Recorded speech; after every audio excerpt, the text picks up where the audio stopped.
Friends வீட்டுக்கு இல்ல relatives வீட்டுக்கு போனா, இந்த மாதிரி சாக்கோ வால்நட் குக்கீஸ் செஞ்சு எடுத்துட்டு போங்க. ஏன்னா வாங்கி தர்றத விட செஞ்சு தர்றது ரொம்ப ஸ்பெஷல். இத செய்யறதுக்கு ரொம்ப நேரம்லாம் ஆகாதுங்க. கொஞ்சம் நேரம் இருந்தா போதும். டக்குன்னு செஞ்சிடலாம். பேக்கிங் டைம் மட்டும் தான் 30 to 40 மினிட்ஸ் ஆகும். ஒரு மிக்ஸிங் பவுல்ல 100 grams unsalted butter, 50 grams salted butter இத எடுத்துக்கோங்க. இதுல 2 ஸ்பூன் அளவுக்கு கொக்கோ பவுடர் போட்டுக்கோங்க. 3/4 கப் அளவு பிரவுன் சுகர் எடுத்திருக்கேன். அதையும் இதோட ஆட் பண்ணிக்கோங்க. 1/2 ஸ்பூன் அளவுக்கு baking powder, 1/2 spoon vanilla essence, இது கூடவே 1 எக். இது எல்லாத்தையுமே நல்லா மிக்ஸ் பண்ணிக்கோங்க. பட்டர நீங்க 1 ஹவர் முன்னாடி ஃப்ரிட்ஜ்ல இருந்து எடுத்து வச்சுக்கோங்க. இல்லன்னா மெல்ட் பண்ணி ஆட் பண்ணிக்கலாம். இது எல்லாத்தையுமே நல்லா மிக்ஸ் பண்ணிக்கோங்க.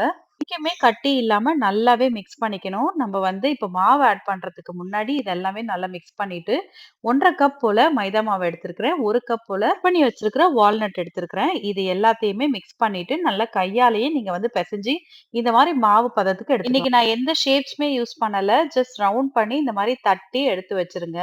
இது வந்து சின்ன சின்ன ரவுண்டா தட்டினா தான் ஏன்னா நீங்க வந்து பிஸ்கட் பேக் பண்ணும்போது இது கொஞ்சம் பெருசாயிடும். அதனால சின்ன சின்னதா எடுத்து வைங்க. என் ட்ரேல ஒரு 12 போல எடுத்து வைக்கலாம். இத வந்து ஃபர்ஸ்ட் ஃப்ரீஸ் பண்ணிடுங்க. ஒரு 1/2 அன் ஹவர் ஃப்ரீஸ் பண்ணதுக்கு அப்புறம் ஓவன 180 டிகிரி செல்சியஸ்க்கு ப்ரீஹீட் பண்ணிட்டு அப்புறம் 20 மினிட்ஸ் பிரேக் பண்ணி எடுத்துக்கோங்க. ஃபர்ஸ்ட் பார்க்கும்போது சாஃப்ட்டா இருக்கும். அப்புறம் பிஸ்கட் 10 மினிட்ஸ் கழிச்சு ஹார்ட் ஆயிடும்.